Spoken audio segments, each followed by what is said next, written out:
কাল হচ্ছে বৃহস্পতিবার, তাই আগের দিনই আমি ঠাকুরের সমস্ত বাসন মেজে রাখি।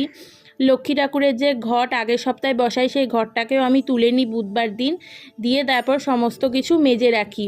কারণ কালকে যেহেতু বৃহস্পতিবার আর পুজো করতে অনেক সময় লাগে, তাই পুজো করার আগে বাসন মেজে, এতগুলো বাসন মেজে তারপরে পুজো করতে অনেক সময় লেগে যায়। তারপরে সংসারের তো অন্য কাজ থাকেই, সেগুলো করতেও অনেক সময় লাগে।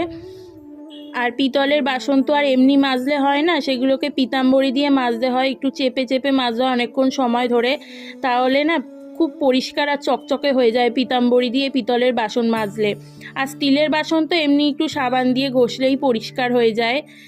পিতলের বাসন যেহেতু সারা সপ্তাহ ব্যবহার করি, আর এমনি সবসময় তো আর পিতাম্বরী দিয়ে ভালো করে মাজা হয় না, এমনি সাবান দিয়ে মেজি, তো তার জন্য না জলের একটা আয়রনের দাগ পড়ে যায়। কথা বলতে বলতে আমার সব বাসনগুলো খুব ভালো করে মেজে নেওয়া হয়ে গেছে। এখন আমি জলে ভালো করে ধুয়ে নিচ্ছি, যাতে বাসনগুলোতে সাবান না লেগে থাকে।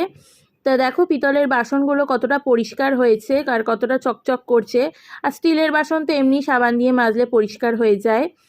এবারে আমি বাসনগুলোকে ভালো করে একটা শুকনো কাপড় দিয়ে মুছে নিচ্ছি, কারণ বাসনগুলোর মধ্যে যদি জল থেকে যায় না, তাহলে ওই পিতলের বাসনগুলোর মধ্যে দাগ বসে যায়।